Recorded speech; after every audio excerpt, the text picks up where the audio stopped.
Ayan mga kalindog, kunin natin upo. Maggigisa tayo ng upo at maggagawa tayo ng, ano ba tawag doon, ginagawa ng aking nanay. Mga kalindog, gagawa tayo ng labong at gigisa tayo ng upo.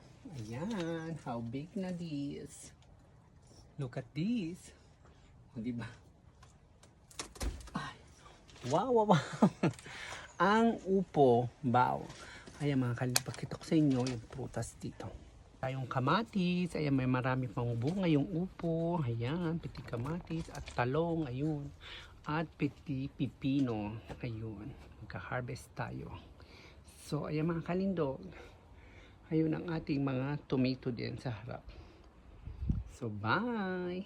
Here we go, the upo. Ginisang upo.